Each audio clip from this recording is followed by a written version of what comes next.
Casi todas las grandes y épicas historias, al menos las increíbles, como los dulces cuentos de hadas, comienzan de la misma manera. Por lo tanto, así lo haré yo. Pero mi historia no es dulce. Érase una vez, cuando tenía 43 años, era una mujer casada que vivía en un pequeño pueblo de Tennessee.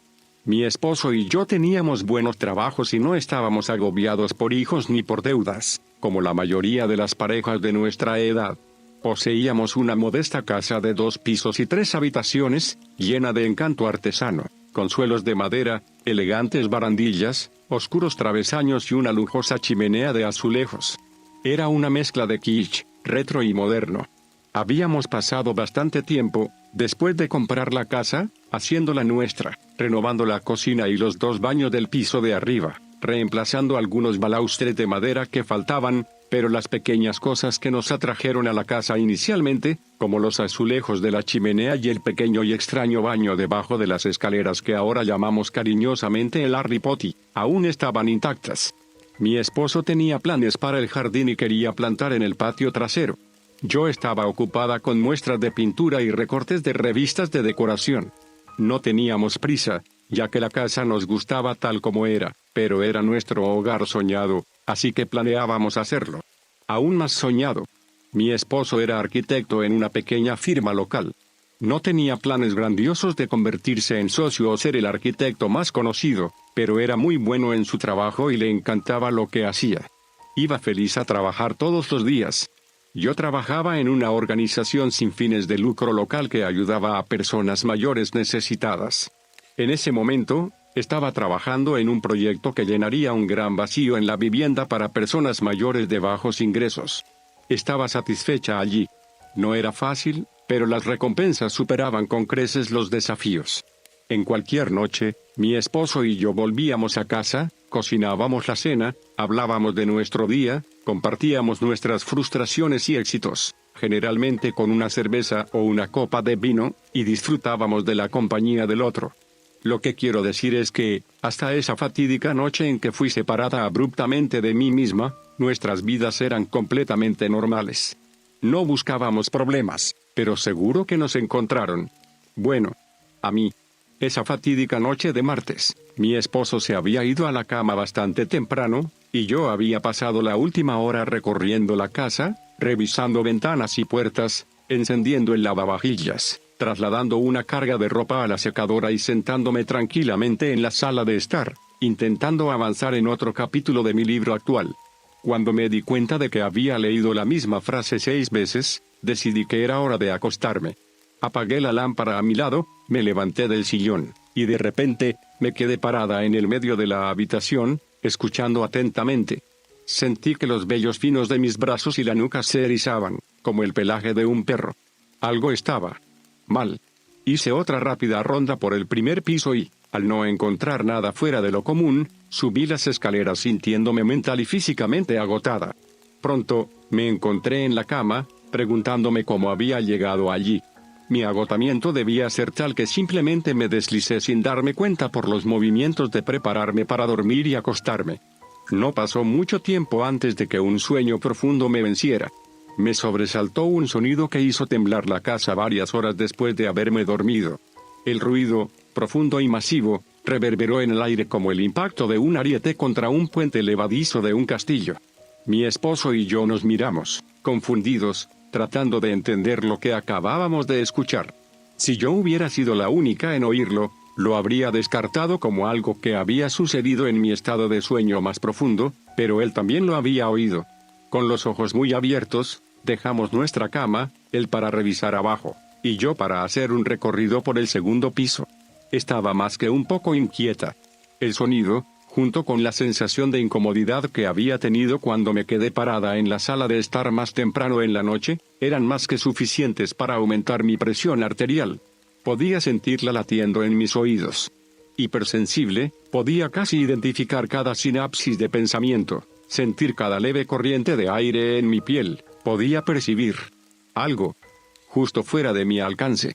Sin embargo, continué, despierta, recorriendo el piso superior de la casa, buscando valientemente lo que había hecho ese sonido de pesadilla. Cuando revisé el último dormitorio y no encontré nada, Regresé al pasillo brillantemente iluminado para esperar junto a la barandilla a mi esposo. Mientras esperaba, la bombilla sobre mi cabeza chisporroteó, se iluminó dramáticamente y, con un estallido audible, se apagó. Me sumergí en la oscuridad. Antes de poder respirar para pedir ayuda a mi esposo, algo sólido y colosal, con pies increíblemente silenciosos, me agarró por detrás y, en un solo movimiento, me clavó una vara ártica y despiadadamente afilada en el medio de la espalda. No había escapatoria de ese agarre, ni de la invasión de ese objeto gélido y extraño. Grité en silencio. En cámara lenta, observé cómo la encarnación fantasmal de mi propia alma era violentamente expulsada de mi cuerpo físico, cayendo en un montón en el suelo de madera del pasillo. En un instante, comprendí que mi alma, al separarse de mi cuerpo, estaba muerta. Curiosamente, yo estaba viva. Supongo que asumí que sin alma, uno no podía vivir. Una cosa sabía sin lugar a dudas: lo que había sido forzado en mi espalda, entre mis costillas y justo a la izquierda de mi columna vertebral, dejó algo oscuro, frío y malévolo, y estaba dentro de mí. Podía sentirlo retorcerse allí, justo debajo de mi corazón. Nunca había el coloso que me había destrozado, se había evaporado tan silenciosamente como había llegado. Solo un vago olor a azufre, como una cerilla encendida y apagada, permaneció para marcar que eso existió en absoluto. Toda la muerte de mi alma no tomó más tiempo que un parpadeo. Comencé a gritar. Horribles y aterrados chillidos. Tomando grandes y desesperados jadeos de aire mientras intentaba respirar y gritar simultáneamente. Lágrimas corrían por mis mejillas, llevándome casi a la locura al darme cuenta instantáneamente de que nadie, ninguna persona viva, me creería. Me deslicé por la pared en un charco de miedo y auto-odio, quedando tendida junto a los zócalos del pasillo del segundo piso. Cuando mi esposo finalmente llegó, sin aliento, a la cima de las escaleras, me encontró aún gritando y balbuceando, acurrucada en una bola. La sangre. Está en mí. Está ahí. Es malvada. ¿No ves la sangre? Sácala. Comencé a debatirme desesperadamente, agitando mis manos hacia mi esposo, que intentaba, sin éxito, hacer que me tranquilizara y calmara. Finalmente, mi esposo, típicamente no violento, recurrió a una bofetada en mi mejilla derecha, que tuvo el efecto deseado. Me callé al instante. ¿De qué estás delirando?, me preguntó mi esposo, no particularmente amable, porque lo había asustado. Bajo al piso de abajo por 3 minutos y vuelvo a encontrarte gritando como una loca sobre sangre y maldad. Vas a despertar a todo el vecindario con el alboroto que estás haciendo. Con respiraciones entrecortadas, balbuceé una explicación. Apenas podía escupir las palabras, se sentían feas, espesas, gelatinosas, como babosas al pronunciarlas. Y tenía razón, no me creyó. Me quedé desolada. No podía ver mi alma. Murmuró alguna vaga conciliación sobre una pesadilla, me obligó a ponerme de pie y me llevó de vuelta a nuestro dormitorio. Mientras me sentaba en el borde de la cama, regulando tanto el ritmo cardíaco como la respiración, él desapareció rápidamente en el baño contiguo por un vaso de agua, que, al regresar, tuvo que sostenerme en los labios debido al violento temblor de mis manos. En el suelo, en el pasillo oscuro, tenuemente iluminado por la lámpara de la mesita de noche, estaba mi alma, sin vida, sin color, invisible para todos, excepto para mí. Al día siguiente, aún me encontraba en la cama a las 11 de la mañana. Mi esposo se había convencido fácilmente de que yo estaba bien y se había ido a trabajar, mientras que yo había decidido que necesitaba un día de salud mental, así que llamé para reportarme enferma.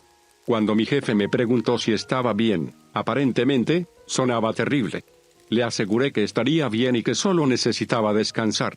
Me dijo que tomara todo el tiempo que necesitara, él me necesitaba bien.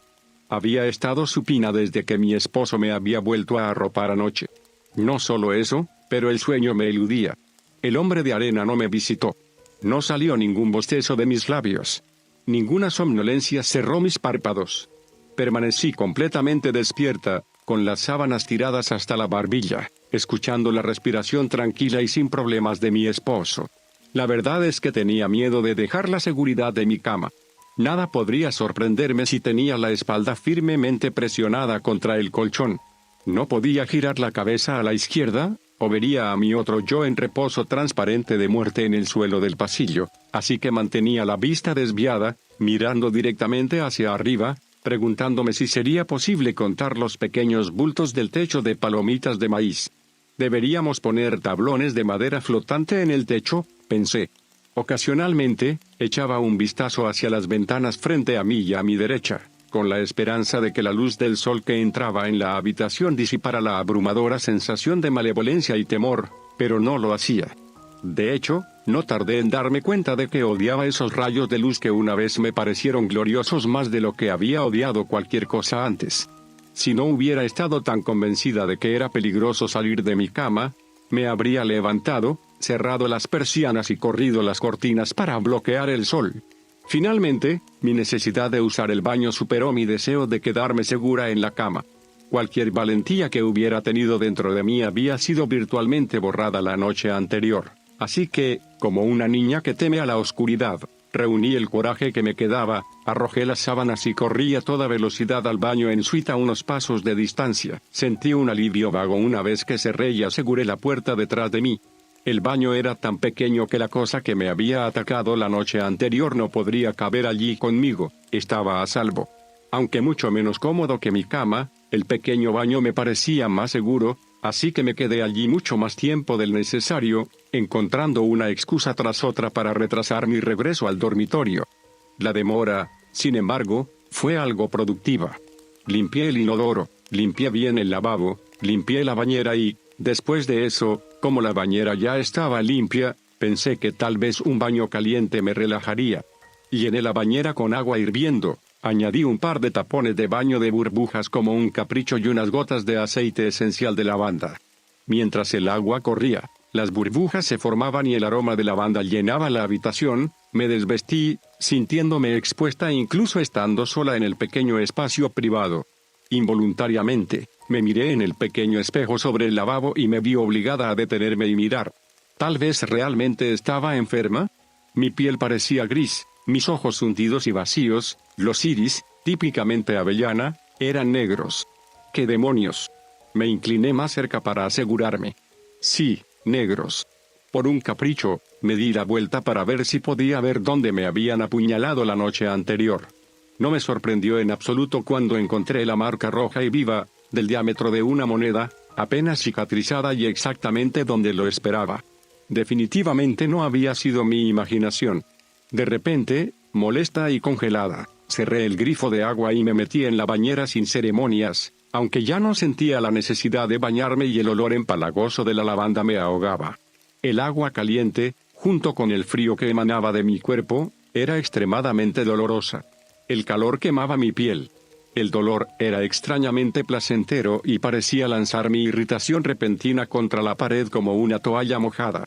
Imaginé que escuché un golpe húmedo. Me sumergí completamente bajo las burbujas, bajo el agua, aguantando la respiración mucho más allá de lo que pensaba que podía soportar, hasta que mis pulmones se llenaron del fuego de la tensión, hasta que, con una liberación salvaje del aliento, resurgí a la superficie. Permanecí en esa bañera hasta que el agua estaba tan fría como yo. Una cosa que el largo remojo hizo por mí fue sacar el miedo de mi cuerpo. Bueno, no todo, pero ya no sentía la necesidad de correr de vuelta a la seguridad de mi cama o de mantenerme encerrada en el baño. Me reí, sin alegría, mientras salía del baño y un pensamiento no buscado pasaba por mi mente de que acababa de salir del armario. Después de todo, ¿no solían llamar a los baños water closets? No. Tampoco me pareció realmente gracioso. Me sentía diferente. Pero, claro, me sentiría diferente, ¿no? Ahora estaba sin alma. Y eso era algo que tendría que resolver. No podía dejar mi alma tirada en el suelo del pasillo para siempre, ¿verdad? Pero, ¿qué haría con ella? Nunca había sido una persona particularmente religiosa. Iba a la iglesia de niña porque, cuando mi madre se enfermó, mi padre pensó que un poco de religión la salvaría. No lo hizo. Tenía un entendimiento básico de la Biblia y estaba bastante bien versada en algunas de las historias más populares. Creía en un poder superior, pero no necesariamente en la versión bíblica del mismo. Sentía que mi fe se nutría de varias religiones, siendo el principio subyacente para mí hacer a los demás lo que quisiera que me hicieran a mí. No hacer daño. dar cuando y donde pudiera. Esto siempre me había servido bien. Pero ahora enfrentaba un desafío que nunca había considerado. ¿Es posible vivir, realmente vivir, sin un alma? ¿Podría pasar el día a día viviendo como estaba acostumbrada? ¿Me importaría? ¿Se extendería esta negrura, que ahora acechaba dentro de mí, hasta el punto de que comenzaría a odiar? ¿A hacer daño? ¿A ser egoísta y codiciosa y todas las cosas que siempre había tratado de no ser? No había respuestas. Todavía no. Reflexionaba sobre estas cosas mientras simultáneamente buscaba en mi casa un medio para almacenar, tal vez para siempre, mi alma. El contenedor que buscaba debía ser transparente para permitir que la luz pasara. La oscuridad, como el interior de una caja opaca, sería perjudicial. O eso creía yo. Fui minuciosa en mi búsqueda, pero no encontré nada que me pareciera adecuado, así que, poniéndome unos pantalones de yoga y una camiseta, recogiendo mi cabello en una cola de caballo y calzándome mis antiguos y desgastados Birkenstocks, agarré mi bolso y llaves y me dirigí al garaje. Mi coche no era elegante, era un Honda Civic de modelo antiguo, pero me llevaba a donde necesitaba ir. En el próximo pueblo, había una calle compuesta enteramente de tiendas de segunda mano, antigüedades y artículos únicos. Hacia esta calle dirigí mi coche.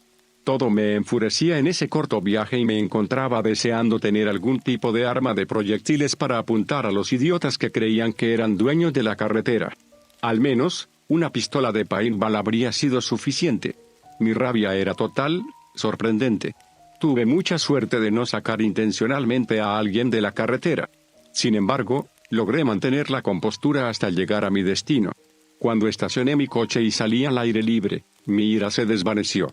La luz solar directa que tanto aborrecía esa mañana había cambiado, filtrada por nubes en formación, y se sentía menos intensa. Aún así, había odio bajo mi corazón. No me gustaba nada eso. El viaje a Antique Row, como se conocía localmente, fue rápidamente exitoso. Encontré una caja hecha de piezas triangulares de vidrio transparente y rosa, fusionadas con soldadura de una manera que recordaba a una ventana de vidrieras. Tenía una tapa con bisagras y 4 canicas claras como pies. Medía unas 10 pulgadas de ancho, 6 pulgadas de profundidad y, incluyendo los pequeños pies, unas 4 pulgadas de altura. No era algo que normalmente elegiría. El rosa no era un color que soliera preferir, pero sabía que era exactamente lo que necesitaba. Después de otro viaje lleno de ira a casa, subí las escaleras al pasillo del segundo piso y me quedé, caja de vidrio en mano, mirando mi yo fantasmal y sin vida. Me acerqué lentamente, sin estar segura de si se desvanecería con una ráfaga de aire causada por un movimiento repentino, pero se quedó donde estaba. ¿Podría tocarlo? ¿Manipularlo? ¿Sería siquiera capaz de meterlo en la caja? Solo había una forma de averiguarlo, pensé para mí misma. Me arrodillé, coloqué la caja de vidrio en el suelo, levanté suavemente la tapa y, con cautela, extendí la mano hacia mi alma. En el instante en que la toqué, sentí un dolor intenso y abrasador en el pecho. Un punzón al rojo vivo, chispeante como si me hubieran electrocutado. Mi alma brillaba con una luz intensa mientras soportaba el dolor para levantarla y colocarla en la pequeña caja. Cómo cabía era un misterio, pero lo hizo, vertiéndose en la caja como agua para un ajuste perfecto. En el segundo en que la solté en los confines del ataúd de vidrio, porque eso era la caja, el dolor me dejó. Débil y temblando, cerré la tapa. Sosteniendo la caja contra mi pecho, me senté contra la pared y permanecí allí por un tiempo indeterminado. De hecho, me quedé allí hasta que escuché, a lo lejos, la puerta del garaje abriéndose para anunciar la llegada de mi esposo, de vuelta del trabajo. Sacudida de mi silenciosa ensoñación, agarré la caja, me levanté del suelo y la coloqué en el profundo alféizar de la ventana de nuestra habitación que daba al frente. Mi esposo subió las escaleras y me encontró sentada en la cama, vestida descuidadamente, mirando la caja de vidrio en la ventana. Se quedó en la puerta de nuestra habitación y preguntó, ¿estás bien? Sí, respondí simplemente. ¿Qué es eso? Preguntó, asintiendo para indicar la caja de vidrio que estaba mirando. Nada, respondí. Solo algo que recogí en Antique Row hoy. ¿No fuiste al trabajo? Preguntó. No. Llamé diciendo que estaba enferma. Dije. ¿Por qué? Preguntó, con preocupación en su voz. Necesitaba tiempo. La noche pasada realmente me afectó, expliqué. Él se acercó y se sentó en la cama a mi lado, poniendo su brazo derecho alrededor de mi cintura. Incliné mi cabeza y la dejé descansar en su hombro, aún mirando la caja de vidrio en la ventana. Nos quedamos así, en silencio, durante varios minutos. ¿Has pensado en la cena?, preguntó. No, respondí, de repente dándome cuenta de que no había comido en todo el día y no tenía hambre en absoluto. Bueno, vamos abajo y veamos qué podemos juntar, ¿eh?, dijo. Ok, dije. Le permití tomar mis manos y levantarme de mi vigilia sobre el ataúd de vidrio que contenía mi alma. Las siguientes semanas fueron, a falta de una mejor palabra, diferentes. Y, sin embargo, fueron muy parecidas. Sentía que mi rutina, una con la que siempre había estado perfectamente feliz, se estaba convirtiendo en una monotonía desinspirada. Sin embargo, logré mantener las apariencias, así que, aparte de parecer haber caído en una depresión, lo cual fue, de hecho, notado por otros, sentía que me iba bastante bien. Mi esposo, por otro lado, no lo sentía así. Se sentía ignorado, herido por mi descuido hacia él, confundido por el cambio sutil en nuestra relación, curioso por mi falta de inspiración para mi anterior obsesión de la decoración de interiores o mi colección de muestras de pintura. Sentía lo mal que estaba, pero no podía precisar qué era. Me preguntó si había alguien más a quien le estaba dando mi afecto y, aunque sabía que era una pregunta honesta y cuidadosamente formulada a la que requería y merecía una respuesta, mi repentina y abrasadora ira por siquiera sugerir tal cosa lo desanimó completamente de esa línea de preguntas. Me preguntó sobre la caja en la ventana y por qué de repente me había obsesionado con ella. Respondí, no me creerías. Lo cual era cierto. No me creía. Ya le había contado lo que había sucedido. Inténtalo, dijo. ¿Ya lo hice?, respondí, algo irritada. ¿Cuándo?, preguntó, de repente irritado. ¿Cuándo me dijiste algo sobre esa caja? Te lo dije cuando la conseguí, pero la caja no es lo importante. Lo que hay en la caja es lo importante. Estoy observando cambios. Ahora completamente frustrado, dijo, ¿cambios en qué? No hay nada en esa caja. Como dije, no me creerías. Cariño, dijo él, en un tono más suave, claramente intentando una táctica diferente, ¿cómo sabes que no te creeré si no me lo dices? Porque te lo dije y me complaciste con tonterías sobre pesadillas, respondí con sinceridad. Levantando las manos en frustración, dijo, tienes que estar bromeando. ¿Esto es por esa noche? Cariño, te lo he dicho y repetido, tuviste una pesadilla. Una pesadilla horrible, claro, pero una pesadilla al fin y al cabo. Eso fue hace semanas, ¿y todavía no te has recuperado? Suspiré. Mejor sacarlo todo a la luz. Algo pasó esa noche, exactamente como te lo conté, y no soy la misma persona que era antes. He cambiado. Soy diferente. Hay algo frío y malvado bajo mi corazón, puedo sentirlo allí. Mira mis ojos, por el amor de Dios. Son negros. Mis ojos deberían ser avellana. ¿Has visto la cicatriz arrugada en mi espalda, verdad? Mira mi piel. ¿Ves lo gris que se ha vuelto? No hay cantidad de maquillaje que pueda arreglar esto. Y cómo se arruga y se hunde en lugares que nunca antes lo había hecho. Y no te atrevas a decir qué es lo que pasa cuando envejeces. Tengo solo 43 años. Este tipo de cambio no ocurre en el transcurso de unas pocas semanas. No podía negar haber notado los cambios físicos, podía verlo claramente en su rostro. No me mentiría, pero no sabía qué decir, así que simplemente sugirió, podría estar relacionado con el estrés. Tal vez deberías ver a un doctor. Me levanté, y en un tono desanimado, dije, un doctor no puede ayudar con lo que me pasa. Nadie puede. Y salí de la habitación. Varios días después de esa conversación, estaba sentada en nuestra habitación, como de costumbre, mirando el ataúd de vidrio, cuando sonó el timbre. ¿Un visitante? No estoy esperando a nadie, pensé. Desde la parte superior de las escaleras, si te inclinas justo, y si la persona no está parada directamente frente a la puerta, a veces puedes ver quién es a través de las ventanas largas a cada lado. En este caso, no pude determinar quién era, así que bajé las escaleras en silencio. No quería que la persona, quienquiera que fuera, me escuchara venir para poder fingir que no estaba en casa si era alguien a quien no quería ver. que en verdad era la mayoría de las personas en estos días. Me acerqué sigilosamente a la mirilla y miré afuera. Quedé totalmente sorprendida al ver quién estaba al otro lado de la puerta y, con toda la emoción que pude reunir, quité el cerrojo y abrí de par en par la puerta, atrapando a mi visitante en un abrazo que lo sorprendió y casi lo desequilibró. «¿Tío Jai?», exclamé. «¿Qué haces aquí?». «Bueno, resulta que estaba en la ciudad, así que pensé en pasar», mintió. «Nadie simplemente pasaba por mi ciudad. Al menos no ninguno de mis parientes». «¿La verdad?», dijo. «Agradecería eso, aunque estoy muy contenta de que estés aquí», respondí. «Tu esposo me llamó.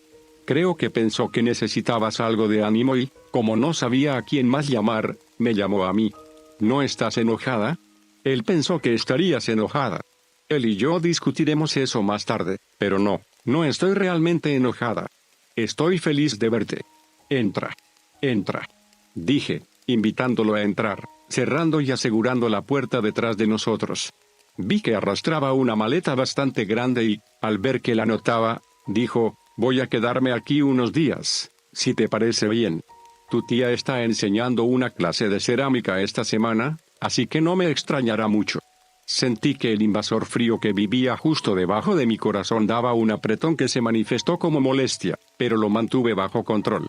«Por supuesto.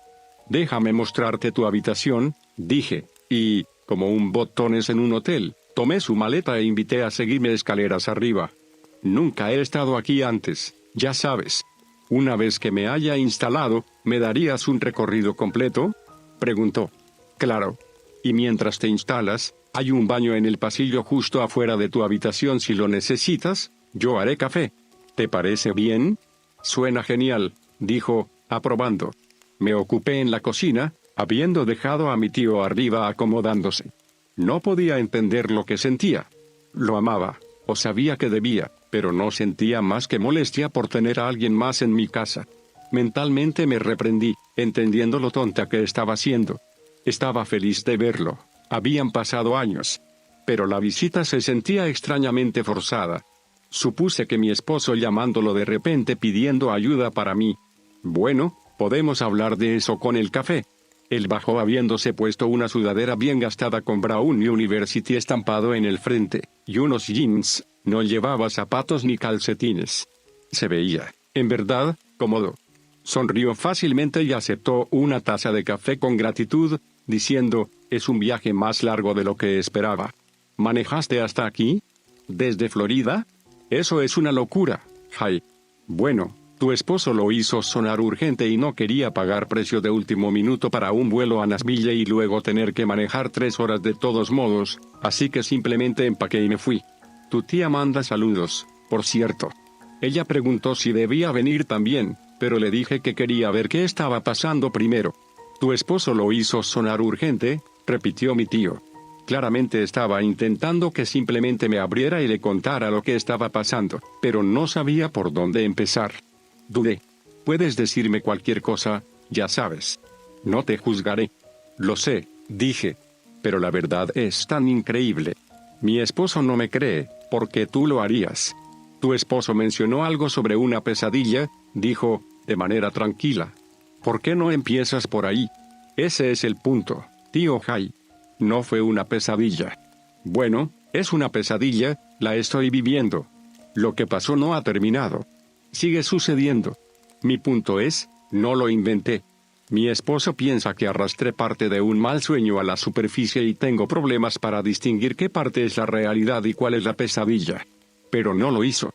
Yo no». Hice una pausa, frustrada. «Sigue», me animó. «Es tan difícil de explicar», expliqué. «Cuando lo pienso, realmente quiero que sea un sueño. Quiero que sea falso. Preferiría estar loca y ser encerrada por el resto de mi vida. Pero es verdad. No estoy loca. Puedo sentirlo, todavía está allí, enrollado bajo mi corazón, esperando. Deseando». «¿De qué estás hablando?», preguntó mi tío suavemente. Sabía que no tenía sentido. Y entendí que tendría que pronunciar toda la vil historia en voz alta una vez más. Saborear la fealdad de las palabras, sentir su grosor almibarado. Todo me repugnaba. De repente me sentí enferma.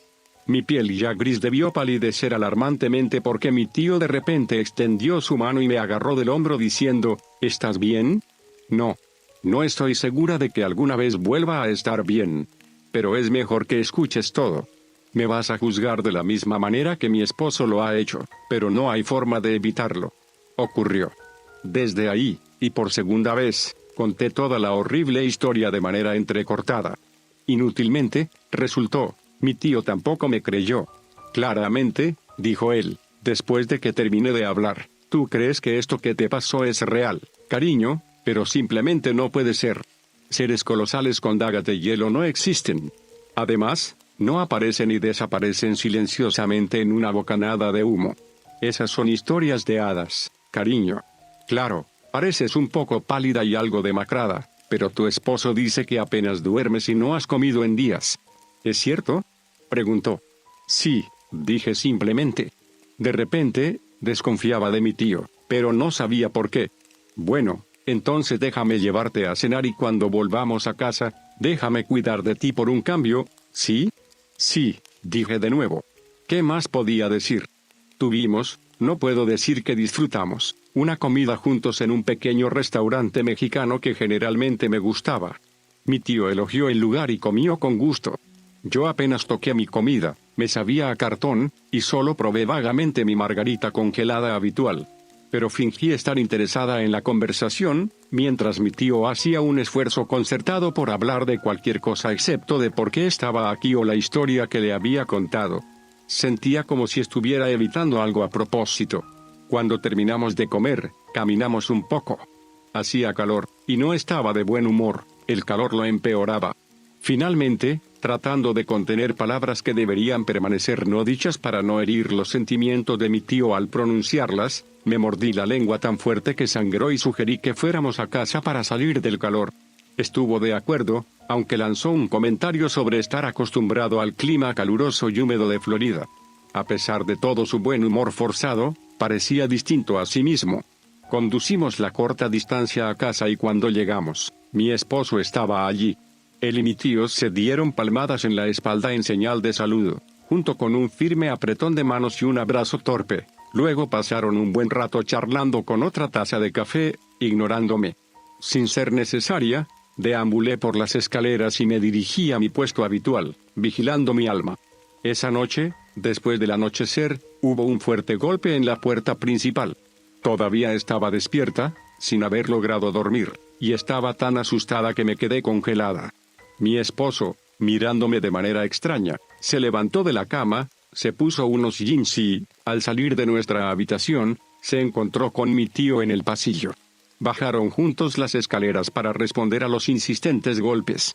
Me senté en la cama, escuchando atentamente. Una conversación urgente y susurrada llegaba desde abajo. ¿Quién en el mundo? A esta hora de la noche. ¿Y sobre qué están discutiendo? Pensé. En mi nueva forma de saber cosas que no debería, o no podría, saber, entendí de inmediato que no estaba a salvo. Debería esconderme. Me puse apresuradamente mis siempre presentes pantalones de yoga y mis Birkenstocks, me puse la camiseta más cercana, una antigua de Girl Scout, y salí silenciosamente del dormitorio principal hacia el dormitorio vacío adyacente al final del pasillo. Me escondí, literalmente, en el armario, entre toda la ropa de invierno que guardábamos allí una vez que llegaba la primavera. Estaba polvoriento y el aire era penetrante con el olor de botas de esquí viejas, mojadas y secadas muchas veces con nieve y pies sudorosos. Silenciosamente, me senté entre la ropa oscura y las botas, acurrucada en una esquina, mayormente oculta por un largo abrigo de lana de color salvia profundo. También olía mal. Quizás debería deshacerme de él, pensé. De repente, pasos pesados subiendo. El armario que ocupaba estaba, esencialmente, directamente encima de la escalera. Podía sentir la reverberación de cada paso mientras múltiples pares de pies subían hacia mí. Mi corazón latía tan fuerte que estaba convencida de que me delataría. La cosa maligna en mi pecho se estiró, anticipándose. Estaba fría por todas partes. «Ella no está aquí», dijo alguien. «¿Qué? La dejé justo aquí», dijo mi esposo. «No pudo haber ido lejos», intervino mi tío. «Encuéntrala. Ahora. Sepárense. Tú, Agarra esa maldita caja, dijo la primera voz. ¿Mi caja? ¿Mi alma?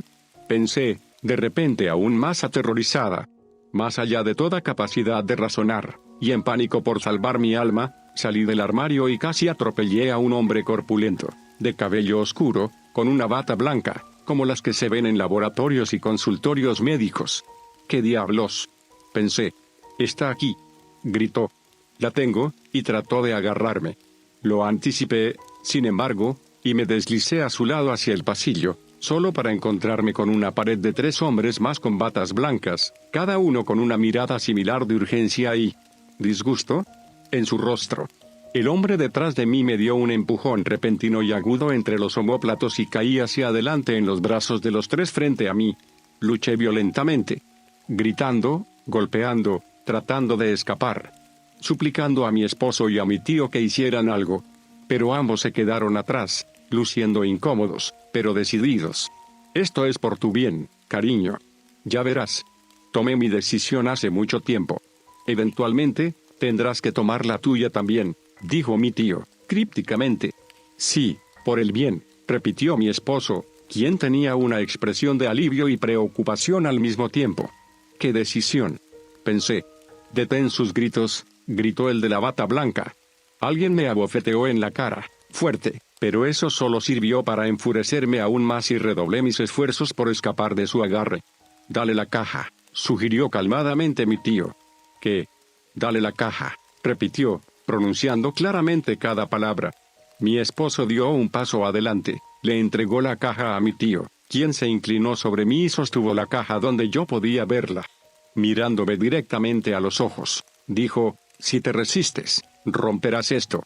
Sé una buena chica y quédate quieta para estos hombres agradables ahora y te daré la caja. ¿De acuerdo, cariño? Su tono placentero era molesto y almibarado. No quería obedecerle, pero realmente no quería que mi caja sufriera daño. Contenía la parte más importante de mí. Tenía la sensación de que no iban a devolverme mi alma realmente, pero tenía que intentarlo. Me quedé quieta y me callé de inmediato. El de la bata blanca dijo, vamos. Y cada uno de los 4 hombres tomó una de mis extremidades. Ahí estaba yo, en el pasillo del segundo piso de mi propia casa, siendo llevada a la fuerza como una criminal común. O una persona loca. Eso es. Piensan que estoy loca. Me están llevando al manicomio. Pensé, dándome cuenta demasiado tarde. Estaba a punto de empezar a luchar de nuevo cuando mi tío puso el ataúd de cristal sobre mi estómago, manteniendo su mano encima para asegurarse de que no cayera durante el viaje por las escaleras. El descenso fue torpe, por decirlo menos. Los 4 hombres a cargo de mis extremidades intentaron que mi tío quitara la caja, diciendo que estaba dificultando su trabajo, pero él replicó que había prometido que yo podría tenerla, y así sería. Se quedaría donde estaba. No confiaba en él. Mi esposo se había apresurado a bajar las escaleras para abrir la puerta principal de nuevo y fui retirada rápida y sin ceremonias de mi propia casa. Estacionada en la calle frente a mi casa había una camioneta Ford de los años 70 que en algún momento había sido blanca, pero ahora estaba moteada con manchas marrones de óxido y bondo. Había un colchón en la caja de la camioneta. Tenía una sensación de hundimiento en el estómago. La cosa que vivía bajo mi corazón vibraba, casi como si ronroneara de placer. Los hombres de las batas blancas me llevaron a la caja de la camioneta y me arrojaron dentro. 2 de ellos subieron conmigo y aseguraron mis manos por las muñecas a unos grilletes atornillados al metal de la caja. ¿Es realmente necesario?, preguntó mi esposo. Créelo, le dijo el de la bata blanca. El de la bata blanca 1 y 2 se subieron a la cabina, dejando al 3 y 4 en la caja de la camioneta conmigo. La puerta trasera estaba bajada y mi esposo y mi tío se pararon al final de la caja, mirándome, uno con ojos tristes y resignados, el otro con una expresión seria, pero vagamente aprobatoria. La camioneta arrancó con un rugido, esparciendo polvo en el camino sobre los 2 hombres mientras me observaban irme, atada en la caja de una vieja camioneta sobre un colchón sucio con 2 hombres con batas blancas. Ni mi esposo ni mi tío hicieron un gesto de despedida, pero los miré hasta que doblamos una esquina, levantando mi cabeza del colchón y mirándolos con ojos acusadores y llenos de dolor. Al menos todavía tengo mi caja, pensé. No había terminado de pensar eso cuando el de la bata blanca 3 dijo, Ya no necesitarás esto, señalando mi ataúd de cristal que había caído de mi estómago cuando empezamos a movernos. 3 me miró con ojos alegres, claramente complacido. Levantó la rodilla, apuntó con la suela de su bota negra a mi preciada alma y la lanzó fuera de la parte trasera de la camioneta. No, oh, grité, lo que me ganó una rápida bofetada en la cara. Levanté la cabeza de nuevo y vi cómo la caja que contenía mi alma se rompía, y mi posesión más preciosa se derramaba en la carretera sucia detrás de nosotros, lanzada una y otra vez, hasta finalmente descansar junto a una rejilla de alcantarilla. Y eso, pensé, es todo. Nunca volveré a ser completa. Giré mi cabeza para mirar acusadoramente al hombre que acababa de alterar mi vida. Sonrió una vez más, claramente disfrutando del poder que ejercía sobre mí, y luego bajó su codo con fuerza sobre mi cráneo, dejándome inconsciente. Cuando desperté, con dolor en todas partes, me encontré en lo que parecía una habitación de hospital antigua. Las paredes descascaradas eran de un color verde enfermizo, los azulejos en el suelo, también verdes, pero más oscuros, estaban rotos y agrietados. La cama, a la que estaba sujeta en 4 puntos y a lo largo del pecho, estaba en el centro de la habitación, sin tocar ninguna pared. No parecía estar conectada a nada, simplemente estaba atada. Directamente sobre mi cabeza, colgaba del techo una bombilla eléctrica desnuda, estaba apagada. La única luz en la habitación provenía de una pequeña ventana de 8x8 en la puerta de la habitación. Tuve mucho tiempo para buscar grietas en la armadura de mi prisión, no vi ninguna. Aparte de la pintura desconchada, los azulejos agrietados y un olor ácido que no podía identificar, no había mucho más. Ni siquiera una ventana para mirar. El techo era del tipo desmontable con pequeños agujeros que formaban patrones tipo Rorschach cuanto más los miraba. No tenía manera de saber cuánto tiempo pasé, sola, en esa habitación, pero parecía una eternidad. Nadie vino a revisar cómo estaba y después de un tiempo, necesitaba usar el baño. Finalmente, empecé a gritar, intentando desesperadamente llamar la atención de alguien, de cualquiera. Fue después de que empecé a gritar cuando noté casi por accidente que, en los rincones del techo, justo sobre la puerta de la habitación, una pequeña luz roja había comenzado a parpadear. Me estaban vigilando. ¡Hey! Sé que estás ahí. Sé que me estás vigilando. Necesito ir al baño, maldita sea. ¡Hey! Alguien. Cualquiera. Por favor. Grité hasta quedarme afónica. Cuando mis gritos se convirtieron en susurros graves y mi garganta sintió como si hubiera tragado fragmentos de vidrio, cuando finalmente comenzaron a fluir libremente las lágrimas, un hombre con traje entró en mi habitación, flanqueado por 2 hombres con batas blancas. El hombre con traje era enorme, más grande que cualquier hombre que hubiera visto. Bueno, excepto uno, y no lo vi exactamente. Este hombre medía casi 2 metros, si tuviera que adivinar. Tenía el cabello castaño claro, un poco despeinado pero bien cuidado. Su traje gris estaba impecablemente ajustado, su camisa blanca más blanca que la nieve, con el cuello almidonado hasta el límite, su corbata de un magenta violento. Un pañuelo de mano, almidonado y del mismo color que la corbata, asomaba de su bolsillo. Sus uñas estaban bien cuidadas, sus zapatos estaban brillantes, y su rostro, con dientes perfectamente rectos y blancos como su camisa, mostraba una sonrisa que definitivamente no me ponía a gusto. Era depredadora. Yo era su presa. Entonces, ¿ya estás despierta?, preguntó el señor Traje. Me molestó bastante cuando te trajeron inconsciente. ¿Aceptas mis disculpas por el comportamiento brutal de mis hombres? Asintió, indicando a sus 2 acompañantes. Realmente necesito usar el baño, por favor. Decidí inmediatamente al verlo, que ser respetuosa y educada eran mis mejores oportunidades para no ser asesinada de inmediato. Por supuesto, dijo con un encanto sedoso, y se volvió hacia los hombres con batas blancas, asintiendo. Cuando se acercaron, uno de ellos dijo en voz baja, si te resistes o intentas escapar, lo lamentarás, ¿entiendes? Solo asentí. Debe haber visto lo que necesitaba ver en mis ojos, porque con una mirada a su compañero de batas blancas, comenzaron a aflojar mis ataduras. Cuando finalmente me liberaron y me puse de pie, me di cuenta de que estaba tan débil que no habría podido luchar o escapar si lo hubiera intentado. Me llevaron a un baño justo al final del pasillo.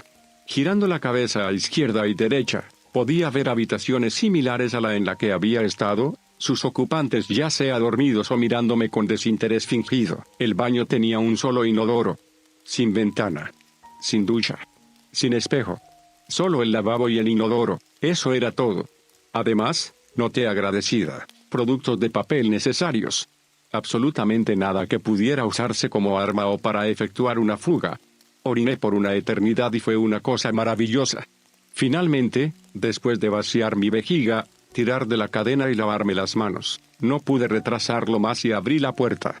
Frick y Frag estaban de inmediato sobre mí, cada uno tomando un codo, y me condujeron de regreso a la habitación de la que había venido. Una vez reinstalada en mis ataduras, y después de que el señor Traje se asegurara de que estuviera cómoda, comenzó: escuché que tuviste una pesadilla bastante mala hace unas semanas, cuéntame todo sobre eso, por favor. Estaba claro que no permitiría que me negara. Repetí mi historia, escupiendo las palabras babosas que tanto me enfermaban. Lloré cuando llegué a la parte de mi alma para siempre perdida. Ni siquiera podía levantarme para secarme las lágrimas de las mejillas. Se enrojecieron de vergüenza. El señor Traje, que nunca se había presentado, sacó el pañuelo magenta de su bolsillo y secó suavemente mi rostro, observando fríamente la funda de la almohada. Miró a uno de sus secuaces con bata blanca, quien, sin decir una palabra, desapareció y reapareció unos minutos después con una almohada nueva. No entendía por qué era importante, eran solo lágrimas y la humedad no me molestaba, pero el secuaz no me dijo que levantara la cabeza para que pudiera reemplazar una almohada por otra. Mientras lo hacía, vi rápidamente la almohada ofensiva. Donde la humedad de mis lágrimas se habría acumulado, había manchas negras de tinta. ¡Qué demonios!, pensé. El señor Traje lanzó una mirada furiosa hacia el secuaz 1, quien miró con timidez y desapareció con la almohada manchada de negro, regresando momentos después con las manos vacías. Recuperando el tema original con elegante aplomo, el señor Traje dijo: «¡Qué pesadilla tan terrible! Lamento que tuviste que vivir una experiencia tan horrible». Asentí. «No se suponía que debías», añadió, casi en un susurro. «¿No se suponía que debía qué?», pregunté. «Sobrevivir a esto», dijo, absolutamente serio. «Se supone que debo estar muerta, ¿verdad?», pregunté, igualmente seria. «Oh, lo estás. Para todos los efectos y propósitos, estás muerta. Tu alma, una vez removida, no puede vivir fuera de tu cuerpo. Tu cuerpo, sin su alma, tampoco puede vivir. Ambos están intrínsecamente vinculados». Otros. «Bueno, digamos que eres la primera que ha llegado tan lejos sin volverse completamente loca». Pensé en sus palabras. Entonces, ¿cómo es que sigo caminando, hablando, pensando y sintiendo? «Ya no amas, ¿verdad?», preguntó, casi a propósito de nada. «No. Nada sabe bien o incluso parece comestible, ¿verdad?». «No», dije. «No encuentras, y además no puedes encontrar, placer en las cosas que una vez te dieron placer, ¿verdad?». «No». «Tu color se está desvaneciendo, ¿no es así?», preguntó. «Sí», respondí. «¿Te enojas fácilmente? ¿Te frustras? ¿Te irritas? ¿Te molestas?». «Sí». «Nada es divertido ahora, ¿verdad?», me preguntó, con una falsa expresión de simpatía. No. No podía creerlo. Sabía lo que me pasaba. «Por todas estas razones, y más, estás muerta. Tu alma, que te proporcionaba la capacidad de sentir placer, ver color, experimentar amor, moderar la ira, la frustración, la irritación, la molestia, y que te daba la capacidad de crear y ser creativa, te abandonó en el momento en que tu cuerpo se separó de tu alma. Tu alma murió instantáneamente. Lamento mucho decirte que esa muerte particular es irrevocable. Puedes lamentarlo, pero es una pérdida de tiempo. Tu ataúd, como lo llamas, fue acertadamente nombrado. El alma que contenía se había ido. Podías verlo porque en algún momento fue parte de ti. Con el tiempo, se habría desvanecido hasta que ni siquiera tú podrías haberlo visto.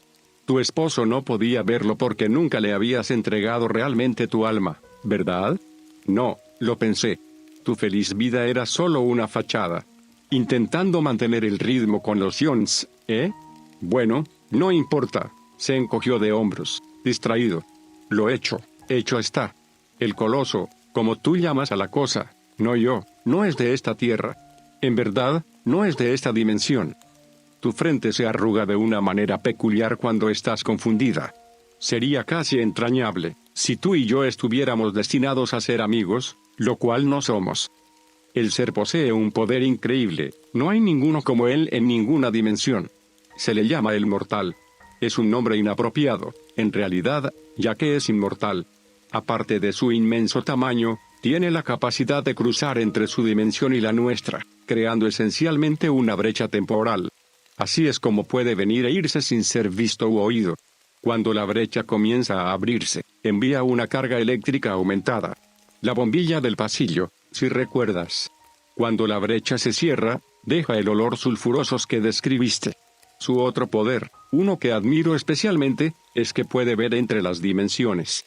No solo entre la nuestra y la suya, sino todas las dimensiones, simultáneamente. Además, es capaz de señalar a personas que poseen ciertas, digamos, cualidades. Tú, querida, eres elegida. Yacía, atada, en mi cama de prisión, escuchando a este hombre hablar sobre cosas que no eran ciertas. No podían ser ciertas. ¿Dimensiones? ¿Seres inmortales con poderes y visión más allá de lo que pudiera imaginar? ¿Elegida? ¿Basado en qué cualidades? ¿El gato te comió la lengua?, preguntó, y se rió secamente. Es bastante para asimilar, pero te aseguro que lo sabrás todo a su debido tiempo. Por ahora, te dejaré reflexionar, ya que veo que ya lo estás haciendo. Todo se revelará. Ah, y si necesitas usar el baño nuevamente, por favor, evita gritar, ¿sí? Hace las cosas un poco difíciles. Si necesitas asistencia de cualquier tipo, simplemente toca el botón rojo, allí, junto a tu mano izquierda. Está conectado a la... Sí, eso es. Si tocas el botón, estos caballeros vendrán pronto. Una última cosa, continuó. Por favor, no esperes que te traigan comida. Ya no requieres la sustancia de la que estás acostumbrada. ¿Has notado, estoy seguro, cómo la comida y la bebida te desagradan, verdad? Sí, bueno. Ahora estás en transición. La comida es innecesaria. Esto es bueno. Sí, muy bueno. Que tengas una agradable noche. El monólogo terminó y el señor Traje salió abruptamente de la habitación, seguido por sus dos secuaces. Estaba demasiado atónita para hablar. Tenía que estar bromeando. No podía ser verdad. Estaba loco. Pero, cuando lo desglosé, todo encajaba.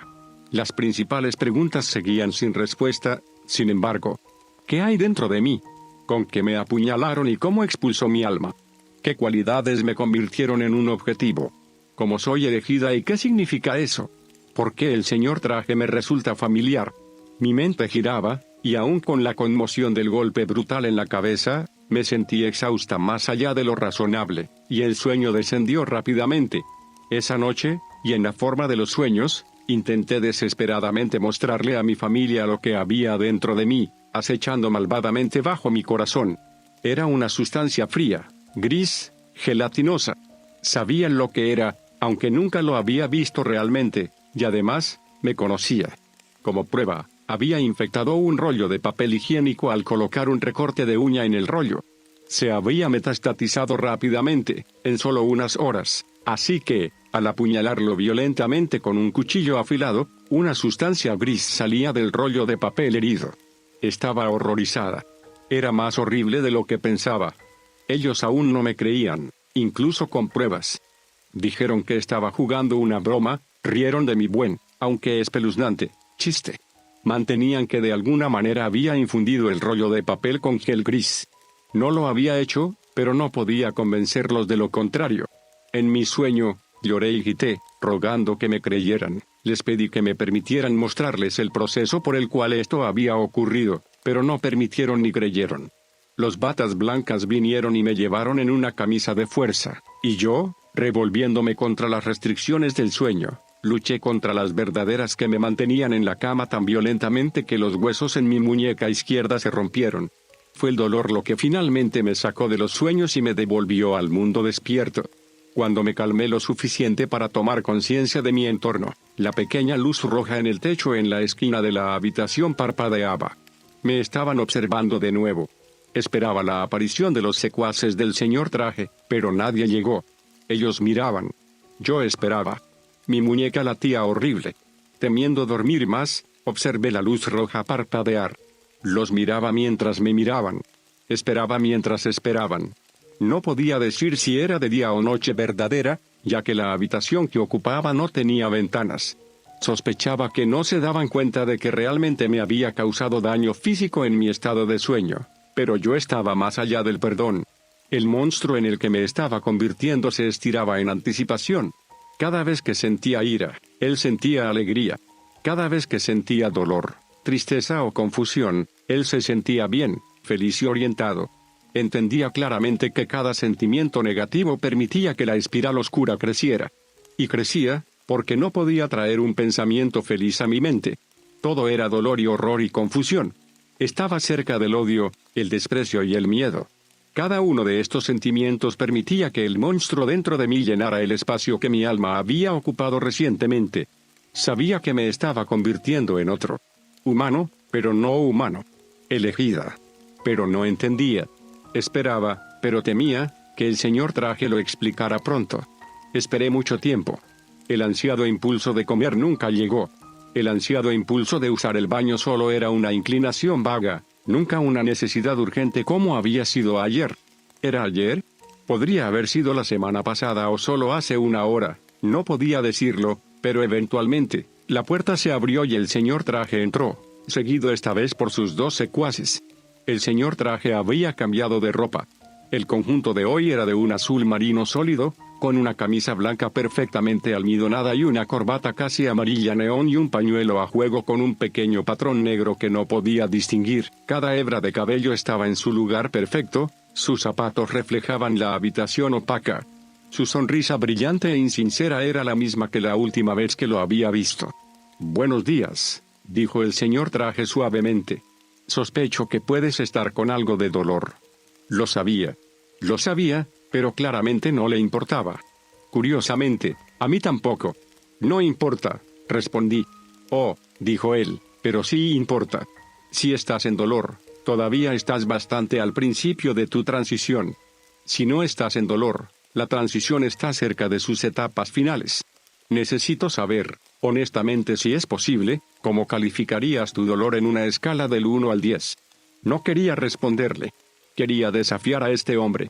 Estaba completamente y totalmente a su merced y aunque para mí era verdad que mi dolor no importaba, también era verdad que claramente le importaba a él. Mentalmente, no quería darle la satisfacción de una respuesta. En mi corazón, y especialmente justo debajo de él, no pude resistir responder. Un 3, respondí sinceramente. Es significativamente menor ahora que cuando ocurrió. Muy bien. Muy bien. ¿Y es tu muñeca izquierda, supongo? Sí. Sí, bueno.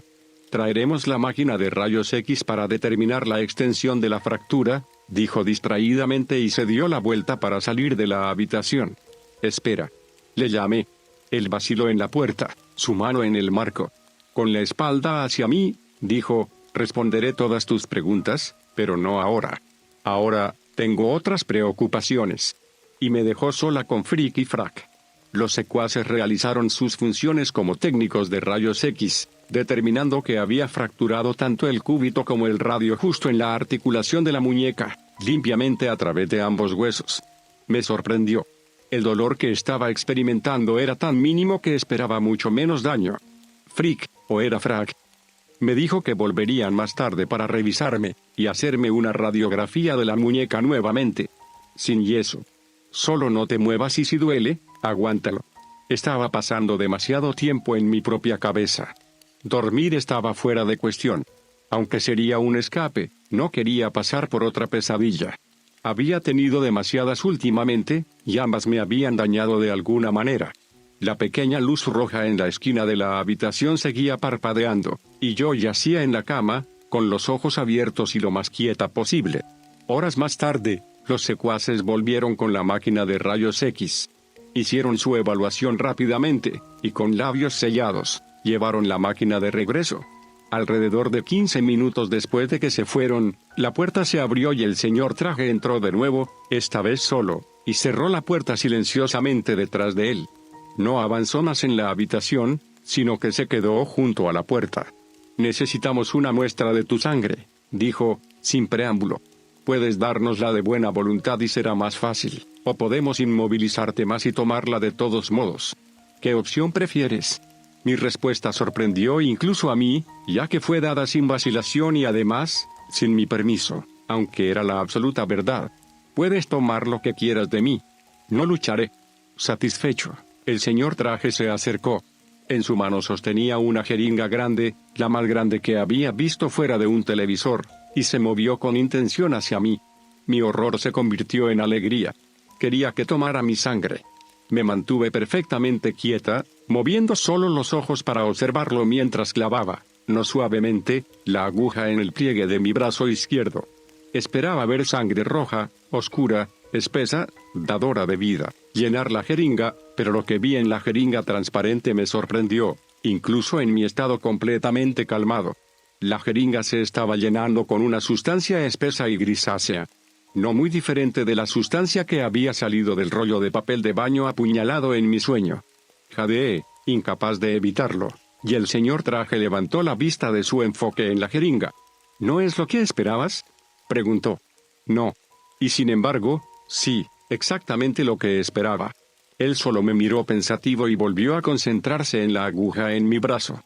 La sustancia gris tardó en llenar la gran jeringa, pero al final terminó, tapó la aguja y me dejó sola de nuevo. La única evidencia de su presencia fue una pequeña gota gris en el sitio de la inyección en el pliegue de mi brazo izquierdo. Varias horas después, el señor Traje regresó. Esta vez, sus secuaces lo siguieron a la habitación y se quedaron justo detrás de él, uno a cada lado. La tríada podría haber sido intimidante hace unos días, pero ahora simplemente no me importaba. Ya no era yo, sino nosotros. Y nosotros se estaba convirtiendo cada vez más en él. Me estaba alejando de mí misma. Lo sabía y realmente no me importaba. Esta transición, como la llamaba el señor Traje, era un proceso indoloro. Esperé, en silencio, mientras el señor Traje decidía por dónde empezar. Debo felicitarte, querida. Eres la primera en transitar con éxito. Casi has llegado. Solo hay una última cosa que debe ocurrir antes de que puedas comenzar. Solo tenemos poco tiempo ahora, y sé que tienes preguntas. ¿Por qué?, pregunté. Parecía ser la mejor y única forma de preguntarle lo que quería saber. ¿Por qué?, repitió él. Esto es tan complicado que incluso yo, íntimamente conectado como estoy, no entiendo el todo, pero haré lo mejor que pueda para explicar. Tiene ciertas cualidades que el mortal ha estado buscando durante siglos. Su rol, si es que se le puede llamar así, es mantener el equilibrio entre las dimensiones. En esta dimensión es conocido como la muerte, o el segador, o con otros nombres similares. Él recoge almas y las guía al inframundo que, contrariamente a la creencia popular, no está abajo. Tampoco está arriba. Simplemente es otra dimensión, al lado de esta. Así es como podemos explicar las apariciones de fantasmas, impresiones vagas de seres queridos fallecidos. El velo es fino, y aunque la mayoría de los mortales no tiene la capacidad de ver más allá de él, algunos sí pueden. También es así como explicamos las cosas que desaparecen y reaparecen. Por ejemplo, ¿alguna vez has perdido tus llaves? Podrías haber jurado que estaban en la mesa y, sin embargo, no estaban allí, ni en ningún otro lugar que pudieras pensar en buscar, pero cuando regresaste de una búsqueda infructuosa, de repente estaban en la mesa nuevamente. La dimensión de las almas está custodiada por el mortal. Más exactamente, él no es solo el guardián sino el ser supremo en esa dimensión. Ocasionalmente, una vez cada pocos milenios, el mortal recibe una opción, convertirse en aquello que guarda o continuar. Cómo se da la opción, y por quién, no lo sabemos. Pero el mortal puede, esencialmente, terminar su contrato y convertirse en una alma, protegida para siempre, sin dolor ni tristeza, simplemente en reposo. O puede continuar, en el reino mortal, para siempre. La trampa es, el mortal debe encontrar su propio reemplazo. Aquí entras tú, querida. En primer lugar, todos los mortales han sido de una línea materna. Por lo tanto, después de milenios, puede haber muchas opciones pero solo una puede convertirse. Es un negocio familiar, por así decirlo. Has visto fantasmas, ¿no es así?, continuó él. Sí, varias veces. Yo comencé. No necesitas elaborar. Es suficiente que hayas visto, me interrumpió. Has perdido y encontrado cosas como describí, ¿no es así? Sí. Y lo más grande es que nunca has amado verdaderamente nada, ¿no es cierto? ¿Amor verdadero? Amé a un cachorro una vez, pero no creo que eso sea a lo que te refieres. No. Entonces no, nunca he amado verdaderamente nada. O a nadie, para el caso. Estabas en lo correcto antes cuando dijiste, mantenerse al día con los Jones. Toda mi vida fue una mentira. Esto no me entristeció. Simplemente era verdad. Pero no estabas mentalmente enferma, continuó él, en ningún sentido de la palabra. Y por lo tanto, eres elegida. Tienes la línea correcta, la visión, has alcanzado inconscientemente a través de las dimensiones para encontrar cosas que estaban perdidas, y nunca has amado verdaderamente. Puedes actuar el papel, pero hay falsedad detrás de ello. Eres la tríada, la elegida. Y te convertirás. Terminó con un gesto grandilocuente de sus largas manos y un destello de dientes blancos. Todas estas cosas me parecían triviales. Había visto fantasmas desde la infancia. Varias veces habían intentado conversar conmigo, pero nunca había permitido el contacto. Siempre fui buena encontrando cosas perdidas. Podía cerrar los ojos y casi hacer que algo volviera a existir. Eso aterrorizaba a mis padres y era, en verdad, la razón por la que mi padre me abandonó tan fácilmente después de la muerte de mi madre. Mi esposo simplemente pensaba que era buena encontrando cosas. Nunca habría podido explicarlo de otro modo. Él no creía en fantasmas ni en lo que se podría llamar magia. Lo que dijo el señor Traje era tan creíble para mí como el hecho de que tenía manos al final de mis brazos y pies al final de mis piernas. Simplemente era así. Pero me resultaba más difícil tragarlo del amor.